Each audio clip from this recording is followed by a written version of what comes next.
मैंने एक बार कह दिया ना डैड, मुझे इस सांवली सूरत वाली लड़की में कोई दिलचस्पी नहीं है। मैं नहीं करूंगा इससे शादी। तुम चुप रहो, मैंने जो कह दिया सो कह दिया, समझे? मैंने अपने दोस्तों को वचन दिया था। अब मैं अमीर हो गया हूं तो इसका मतलब ये नहीं कि मैं उससे किया हुआ वादा तोड़ दूं। और अनुराग, अगर तुमने मेरी बात नहीं मानी तो मैं तुम्हें अपनी सारी प्रॉपर्टी से बेदखल कर दूंगा, समझा? और तुझे फूटी कौड़ी तक नहीं दूंगा। अपने पिता के मुंह से ये बात सुनकर अनुराग घबरा जाता है और वो ना चाहते हुए भी उस सांवली प्रेरणा से शादी कर लेता है। प्रेरणा विदा होकर अपने ससुराल आ जाती है, जहां उसकी सास सुलोचना बेमन से उसका स्वागत करते हुए कहती है, बहू, अब इस कलश को गिराकर अंदर आ जाओ। इधर शेरवानी में खड़ा अनुराग काफी थक गया था। वो गुस्से में झुंझलाते हुए अपनी माँ से बोला, ओफो माँ, अब ये सब बेकार की रस्में पूजा बंद भी करो, मुझे अंदर जाने दो, मैं बहुत थक गया हूँ। सुलोचना, तुम भी ये सब रस्में अब बंद करो और दोनों बच्चों को आराम करने दो। जाओ बच्चों, अपने कमरे में जाओ। अनुराग और प्रेरणा अपने कमरे में चले जाते हैं। अगली सुबह प्रेरणा जल्दी उठकर घर के सारे काम कर लेती है और नहाकर पूजा पाठ करके अपनी पहली रसोई बनाने लगती है। कुछ देर बाद वो सबको अपने हाथ की बनी हुई पहली रसोई परोसती है, जिसे खाते ही मनोहर बहुत खुश होता है और वो प्रेरणा को ढेर सारा आशीर्वाद और शगुन के तौर पर सोने की अंगूठी देता है। सुलोचना और अनुराग दोनों उसे इनाम के तौर पर कुछ नहीं देते। एक रोज अनुराग के पड़ोस वाले फ्लैट में बहुत ही हॉट और मॉडर्न लड़की तपस्या रहने आती है, जिसे देख अनुराग अपने होश खो बैठता है। वाह यार, क्या पटाखा लड़की है ये तो। अरे ये तपस्या है, कल ही इस सोसाइटी में रहने आई है यार। लग रही है ना बिल्कुल बिपाशा बसु, एकदम हॉट यार। अबे तेरी, और ये बात तूने मुझे पहले क्यों नहीं बताई यार? अरे मुझे लगा अब तेरी शादी हो गई है तो तूने ये सब छोड़ दिया होगा। अबे कुत्ते की दुम सीधी हो सकती है लेकिन मेरी नहीं। अगले दिन से ही अनुराग उसका पीछा करने लगा। तपस्या हर सुबह सोसाइटी के जिम में एक्सरसाइज करने जाती तो अनुराग भी उसके पीछे पीछे जाता और उसके साथ बात करने का कोई ना कोई बहाना ढूंढता रहता। अब हाय, मेरा नाम अनुराग है एंड मैं भी इसी सोसाइटी में रहता हूँ। हाय, आई एम तपस्या। इस तरह दोनों में दोस्ती हो जाती है। कभी अनुराग उसे महंगे गिफ्ट देता तो कभी 5 स्टार होटल में खाना खिलाने ले जाता। इस तरह दोनों की नजदीकियां काफी बढ़ गई और अब तो वो छुपते छुपाते तपस्या के फ्लैट पर भी मिलने लगे। एक रोज, ओह वाह अनुराग डार्लिंग, ये डायमंड रिंग तो बहुत ही प्रिटी है। रियली? पर तुमसे ज्यादा नहीं। फिर दोनों एक दूसरे में खो जाते हैं। ये सिलसिला ऐसे ही कुछ दिनों तक चलता रहा। एक रोज, अनुराग कहाँ हो तुम? जल्दी से मेरे घर आ जाओ। क्या हुआ डार्लिंग, तुम रो क्यों रही हो? वो सब मैं तुम्हें फोन पर नहीं बता सकती, तुम मेरे घर आ जाओ इसी वक्त। कुछ देर बाद अनुराग उसके घर पहुंच जाता है और तपस्या से उसके रोने का कारण पूछता है तो तपस्या उसे कुछ ऐसा बताती है जिसे सुनकर ही उसके कान खड़े हो जाते हैं। हाँ अनुराग, मैं तुम्हारे बच्चे की माँ बनने वाली हूँ। मैं तो कहीं मुंह दिखाने लायक ही नहीं रही। अब मेरी तो कुछ समझ में नहीं आ रहा। अगर तुमने मुझसे शादी नहीं की तो मैं अपनी जान दे दूंगी। नहीं नहीं, तुम ऐसा कुछ नहीं करोगी। ठीक है, मैं तुमसे शादी करने के लिए तैयार हूँ। अनुराग तपस्या से शादी कर उसे घर ले आता है, जिसे देख प्रेरणा हैरान रह जाती है। ये आप हमारी पड़ोसन के साथ वरमाला पहने हुए, ये सब क्या है अनुराग जी? हम दोनों ने शादी कर ली है और अब से ये भी हमारे साथ ही रहेगी। तुझे शर्म नहीं आई ऐसा करते हुए? डैड, आपने अपनी मनमानी कर ली, अब मैं भी अपने मन की करूंगा। और वैसे भी तपस्या मेरे बच्चे की माँ बनने वाली है, इसलिए हमारे पास और कोई चारा नहीं था। ठीक ही तो कह रहा है मेरा बेटा। बहू तो ऐसी ही होनी चाहिए जिसे 4 लोगों से मिलवाने में भी गर्व महसूस हो। आओ नई बहू, तुम्हारा इस घर में स्वागत है। और ये मनहूस तो हमें इतने समय से खुशखबरी भी नहीं दे पाई, लेकिन इसने तो हमें पहले ही खबर सुना दी। अनुराग तपस्या को अपने कमरे में ले जाता है। आज से ये मेरे साथ मेरे कमरे में रहेगी और प्रेरणा तो इस कमरे से बाहर गेस्ट रूम में। अनुराग प्रेरणा को उस कमरे से बाहर भेज देता है। अब तपस्या उस घर में रहकर आराम से अपनी जिंदगी जीती है। बेचारी प्रेरणा अकेले ही सारे काम करती है, लेकिन तपस्या ना तो घर के किसी काम में हाथ बटाती और ना ही किसी से ढंग से बात करती। यहाँ तक कि वो अनुराग से भी तभी तक अच्छे से बात करती जब तक कि वो उसकी पसंद की चीजें लाकर उसे देता, लेकिन जब वो ऐसा नहीं करता तो वो उससे भी बदतमीजी से बात करती। You idiot! अनुराग, मैंने कह दिया ना, मुझे कार चाहिए मतलब चाहिए।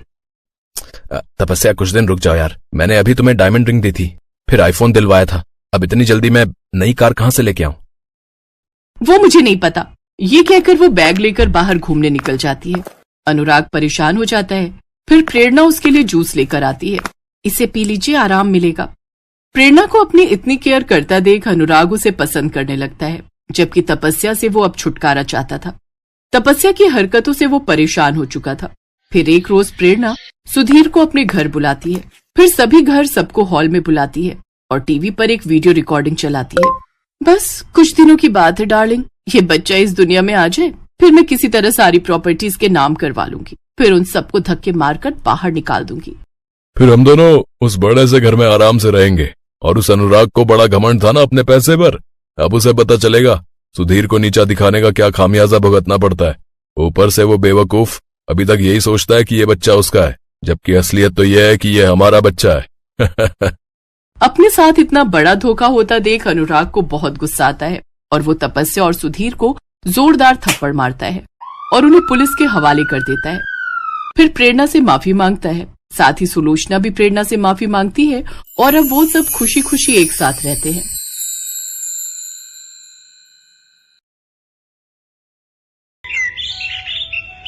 प्रभा देवी के 2 बेटे थे, जिसमें से बड़ा बेटा विनोद और छोटा बेटा मोहित था। प्रभा देवी की बड़ी बहू चांदनी एक मॉडर्न और छरहरी काया वाली सुंदर लड़की थी, तो वहीं मोहित की पत्नी काजल गरीब घर की सांवली सूरत वाली लड़की थी। काजल अपने परिवार की जिम्मेदारियों को भली भांति निभाती थी, जबकि चांदनी का सारा ध्यान सिर्फ अपने मेकअप और फिगर को बनाने में ही रहता था। एक रोज, ये लीजिए मम्मी जी, आपकी मनपसंद अदरक लौंग इलायची वाली चाय। छोटी बहू, तू हम सभी की जरूरतों का कितना ख्याल रखती है। अरे जरा अपने शरीर को आराम भी दिया कर। सुबह पहली किरण के साथ उठती है और सारा दिन घर के कामकाज ही निपटाती रहती है। अरे थोड़ा कष्ट अपनी जेठानी को भी उठाने दिया कर और उसे भी कुछ जिम्मेदारियां निभाने दिया कर। वैसे है कहाँ वो? माँ जी, जेठानी जी तो अभी सो रही हैं और पूजा पाठ करने के बाद आपको चाय चाहिए होती है, इसलिए मैंने ही बना दी। जन्मदिन की ढेरों मुबारकबाद छोटी बहू। अब आज के दिन तू इस घर गृहस्थी से छुट्टी ले और अपने पति के साथ कहीं बाहर घूमा। शुक्रिया माँ जी। अपनी सास के पांव छूकर काजल खुश होकर अपने कमरे में चली जाती है। तभी प्रभा देवी भगवान का शुक्रिया अदा करते हुए कहती है, तेरा लाख लाख शुक्र है भगवान, जो तूने मेरी झोली में काजल नाम के इस हीरे को डाला है। तूने मेरे बुझे घर में चंदा का प्रकाश भेजा है छोटी बहू के रूप में, जिसकी रोशनी पूरे घर में फैली हुई है। हा, बस मेरी यही दुआ है तुझसे कि इसके जीवन में कभी अंधेरा ना आए। मोहित और काजल का रिश्ता सदा सलामत रहे और इनके बीच कभी कोई खटास ना आए। पीछे खड़ी चांदनी उनकी सारी बातें सुन रही होती है और अपने मन में हंसते हुए कहती है, जितनी दुआएं देनी है इसे दे लो सासू माँ। भले ही ये सारे घर में प्रकाश फैलाए, लेकिन इसकी खुद की जिंदगी में तो अंधेरा ही होगा, क्योंकि इसके चांद की चांदनी तो मैं हूँ। मोहित तो आखिरकार मुझ पर ही लट्टू है। उधर काजल अपने कमरे में मोहित से कहती है, मोहित आप आज के दिन भी ऑफिस जा रहे हैं? क्यों, आज क्या दिवाली है जो घर पर बैठकर पूजा करूं तुम्हारी, या तुमसे शाहरुख खान की तरह रोमांटिक बातें करूं? जस्ट लुक एट यू, काली तो तुम थी ही, अब तो तुम मोटी और भद्दी भी हो गई हो। पता नहीं मेरी किस्मत ही खराब थी जो ऐसी बीवी मेरे पल्ले पड़ गई। अपने जन्मदिन वाले दिन पति के मुंह से बधाई की जगह बेइज्जती की बातें सुनकर काजल दुखी हो जाती है, तो वहीं दरवाजे के बाहर खड़ी चांदनी ये सब सुनकर खुश हो जाती है और खुश होते हुए मन में सोचती है, अरे वाह, मेरी काली देवरानी के जन्मदिन की ऐसी शुरुआत। सचमुच सुनकर मजा ही आ गया। अब यही सही समय है आग में घी डालने का। चांदनी उनके कमरे में जाती है। अरे क्या हुआ मेरे हैंडसम देवर जी? क्यों मेरी सांवली सलोनी देवरानी पर भड़क रहे हैं? जरा कुछ सीखो मेरी भाभी से। शादी के इतने वक्त बाद भी इन्होंने अपने फिगर को कितने अच्छे से मेंटेन करके रखा हुआ है। मोहित, शायद आप भूल रहे हैं कि मैं एक बच्चे की माँ हूँ, और माँ बनने के बाद एक औरत के शरीर में परिवर्तन आते ही हैं। उसकी त्वचा और शरीर में फर्क पड़ जाता है। मैं एक पत्नी होने के साथ साथ एक माँ भी हूँ, जबकि जेठानी जी अभी माँ के सुख से वंचित है। ये बात सुनकर चांदनी गुस्से में वहां से चली जाती है। मोहित भी बैग उठाकर ऑफिस के लिए निकलने लगता है कि तभी उसका बेटा बंटी स्कूल के लिए तैयार होकर आता है और मोहित से कहता है, पापा, आज मेरी स्कूल वैन नहीं आई, तो क्या आप मुझे ऑफिस जाते हुए स्कूल ड्रॉप कर देंगे प्लीज? बस माँ की तरह बेटा भी मुझे बस परेशानी करने आता है। मुझसे ये सब चोचलेबाजी नहीं होती। चला भाग यहाँ से। इसी तरह मोहित अपने बेटे को झिड़कते हुए वहां से चला जाता है।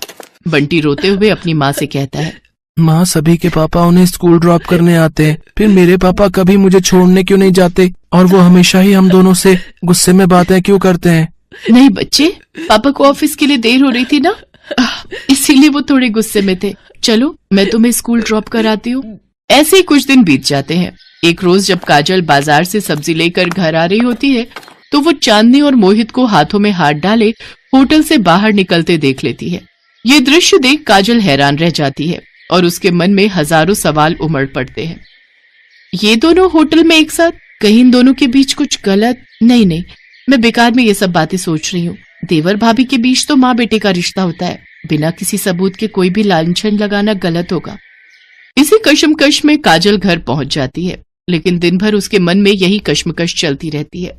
रात को जब काजल अपने कमरे में सो रही होती है तो आधी रात को बंटी को प्यास लगती है और वो काजल से पानी मांगता है। काजल उठकर किचन में पानी लेने जाती है, तभी उसको चांदनी के कमरे से किसी के हंसने की आवाज आती है। अरे, जेठ जी की तो आज नाइट शिफ्ट है, फिर ये जेठानी जी के कमरे से किसकी आवाज आ रही है? काजल कमरे की खिड़की से झांक कर देखती है तो वो नजारा देखकर वो दंग रह जाती है। कमरे में चांदनी और मोहित एक दूसरे की बाहों में बाहें डाले बिस्तर पर लेटे हुए होते हैं और मोहित चांदनी से कहता है, सच कहूं चांदनी, तुम्हारे साथ ये रात सचमुच कयामत की रात लग रही है।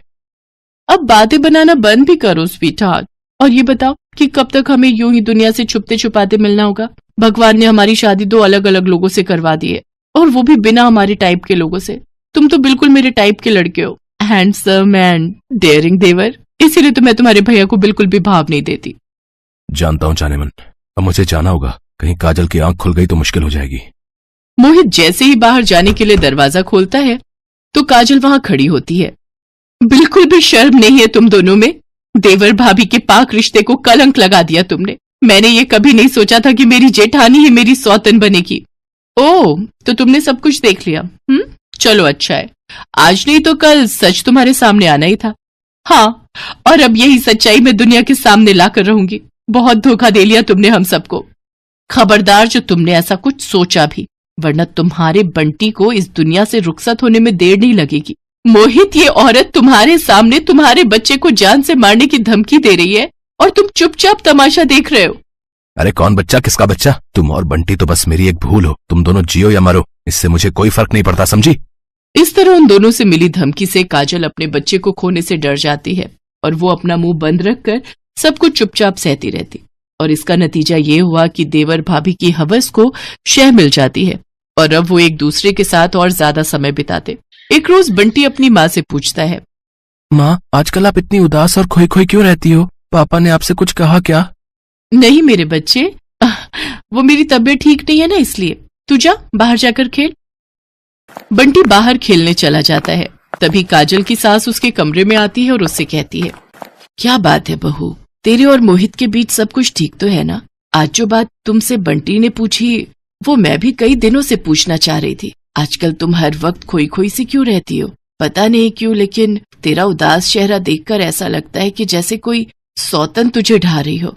अगर ऐसा कुछ है तो एक बात हमेशा याद रखना, विश्वास से भरी पत्नी अगर चाहे तो यमराज से भी अपने पति के प्राण वापस ला सकती है। फिर एक औरत से क्या डरना? ये कहकर उसकी सास वहां से चली जाती है, लेकिन उसकी बातों ने मानो काजल में एक शक्ति प्रदान कर दी थी और वो बिना देर किए अपने जेठ के पास जाती है और उसे सारी सच्चाई बता देती है। काजल, तुम होश में तो हो? अपनी जेठानी के बारे में ऐसी बातें करते हुए तुम्हें शर्म नहीं आती? जेठ जी, मुझे बस आज रात का समय दीजिए। आज रात जेठानी जी की सच्चाई आपके सामने होगी। इसके बाद विनोद के साथ मिलकर काजल एक प्लान बनाती है और फिर आधी रात को मोहित के फोन से चांदनी के फोन पर एक मैसेज करती है और उसे अकेले में मिलने के लिए छत पर बुलाती है। कुछ देर बाद चांदनी छत पर जाती है और पीछे से जाकर मोहित के गले लिपट जाती है और उससे कहती है, क्या हुआ मेरे हैंडसम देवर जी? आधी रात तक कभी सब्र नहीं हुआ जो मुझे छत पर ही बुला लिया? चलो अच्छा है, रोज रोज चारदीवारी में रोमांस करके मैं भी बोर हो गई थी। हाँ, आज खुले आसमान के नीचे रोमांस करने में मजा आएगा। अब कुछ कहोगे भी या यूं ही पीठ घुमाए खड़े रहोगे? चलो अब मुझे जल्दी से अपनी बाहों में भर लो। जैसे ही वो ये कहती है, मोहित के कपड़े पहने खड़ा विनोद उसको जोरदार थप्पड़ मारता है। इसी के साथ छत की लाइट जल उठती है और सभी वहां आ जाते हैं। विनोद, तुम? हाँ मैं। इतने दिनों से तुम मुझे धोखा दे रही हो, मुझे बेवकूफ बना रही हो। और तुम मोहित, अपने ही भाई की पीठ पर छुरा घोंप दिया तुमने। अगर आज काजल मुझे तुम्हारी सच्चाई नहीं बताती तो तुम देवर भाभी का ये घिनौना सच कभी भी मेरे सामने नहीं आता। आज के बाद तुम दोनों से मेरे सारे रिश्ते खत्म। नहीं विनोद, ऐसा मत कहो, मुझसे रिश्ता मत तोड़ो, मुझसे भूल हो गई। अपनी अय्याशी को भूल का नाम मत दो, समझी? अब निकल जाओ मेरे घर से। काजल, तुम तो मुझे समझो, आखिरकार मैं तुम्हारे बच्चे का बाप हूँ, तुम्हें हमारे बच्चे का वास्ता। जिस बच्चे को मौत के घाट उतारने की बात कह रहे थे, आप आज उसी का वास्ता दे रहे हो। बंटी बेटा, अपने पापा के पास आओ। दूर रहो मुझसे, आपने मेरी माँ का दिल दुखाया है, उन्हें धोखा दिया है, चले जाओ हम दोनों की जिंदगी से। माँ, मैं तो आपका बेटा हूँ, आप तो मुझे माफ करेंगी ना? अपना ये मनहूस चेहरा लेकर निकल जाओ मेरे घर से।